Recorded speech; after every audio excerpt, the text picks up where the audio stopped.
안녕하세요. 태양도사 태도사입니다. 오늘은 정부에서 2025년 6월 30일부터 민간 공동주택에도 태양광 설비를 의무적으로 많이 설치해야 되는 법이 개정되었다고 해서 태양광도사가 속속들이 알아보도록 하겠습니다. 기존에도 전체 에너지 사용량의 일정 부분을 신재생에너지에 설치했었어야 되는데요. 그래서 최근에 신축한 아파트들은 대부분 옥상에 태양광 설비가 설치되어 있는데요. 현재는 그 전기가 어디에 쓰이냐? 대부분 아파트 엘리베이터 꼭 공용전기에 물려서 사용을 하는데요. 대부분 15kg나 20kg, 많다면 30kg까지 물려서 사용하고 있는데요. 태양광은 그렇게 많은 규모로 설치하지 않아도 현재 신재생에너지 설계를 맞출 수 있는데요. 다만 2025년 6월 30일 법이 되면 그 정도 규모로는 아파트 설계 기준을 맞출 수 없다고 보시면 될 것 같습니다. 왜냐하면 이번에 개정되는 법은 민간주택 같은 경우는 두 가지 중에 하나를 선택하게 되는데요. 첫 번째 방법은 성능 위주로 에너지 절약과 신재생을 하는 방법인데요. 이전 법규는 아파트 면적 1제곱미터당 120kWh를 사용한다고 보고 120kW 이내에 사용량을 맞추는 부분이었는데요.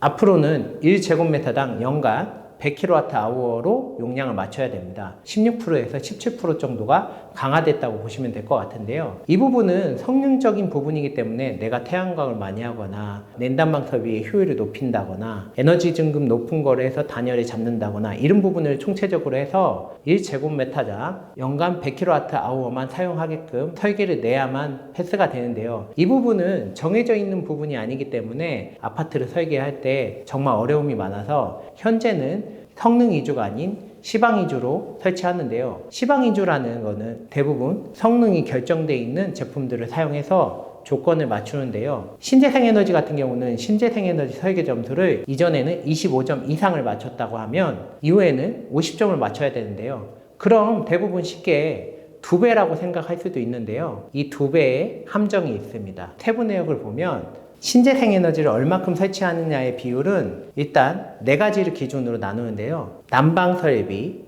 냉방설비, 급탕설비, 조명설비 사용량을 기준으로 신재생에너지원을 설치한다고 보시면 될 것 같은데요. 이전에는 난방설비는 냉방에너지양의 0.1%의 1점, 난방에너지양의 0.1%의 1점, 급탕에너지원의 0.5%의 1점, 조명설비 용량의 2%의 1점을 주고 있었는데요. 그렇다면 예를 들어서 난방에너지원의 1%, 냉방에너지원의 1% 하면 10점, 10점에서 20점이 됐었는데요. 변경된 법안으로 보면 냉방, 난방에너지원에는 1%의 1점, 급탕에너지원의 2.5%의 1점, 조명에너지원의 2.7%의 1점이라고 해서 냉방, 난방 에너지원에는 10배가 할증됐으며 급탕에너지원은 5배, 조명에너지원은 35%가 할증됐다고 보면 될 것 같은데요. 이 부분을 수치화하면 냉방에너지원과 난방에너지원은 20배가 할증됐으며 급탕에너지원은 10배가 할증되었으며 조명에너지원은 2.7배가 할증됐다고 보시면 될 것 같은데요. 이 부분이 현재 에너지 절약형 친환경 주택의 건설 기준을 새롭게 시행되면서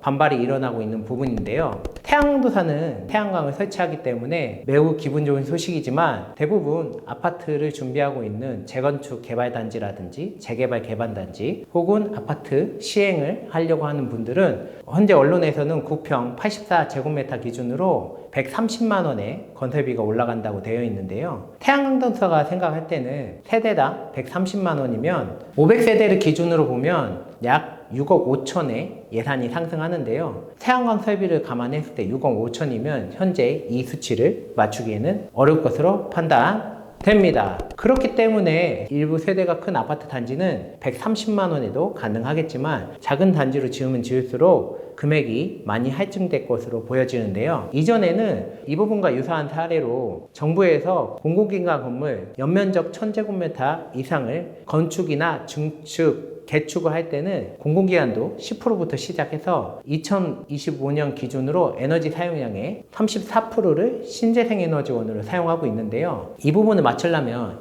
신축되는 건물 옥상 위에도 설치를 다 하고 벽면에도 BIPV를 사용하고 지열도 사용해야지만 맞출 수 있는 수치인데요. 앞으로는 민간 공동주택도 옥상 위에 태양광도 당연히 설치해야지만 외벽에도 태양광 설비를 설치해야지만 맞출 수 있다고 태양광도사는 생각하고 있습니다. 공공건물 설치 의무화 사업 같은 경우는 일반 PV 설비하고 BIPV 설비의 할증 요소가 다른데요. BIPV를 일반 PV처럼 설치하면서 BIPV 인정을 받아서 신재생 에너지 임무량을 맞추기도 합니다. 이처럼 에너지 사용량 대비 신재생 에너지 의무 비율이 점점점 올라간 공공기관 건물은 설계할 때 신재생 에너지를 어떻게 하면 맞출 수 있을지를 가지고 많이들 고심하는데요. 앞으로는 민간주택을 건설할 때는 대부분 천장에는 PV, 벽면에는 BIPV 혹은 태양광, 풍력, 가로 등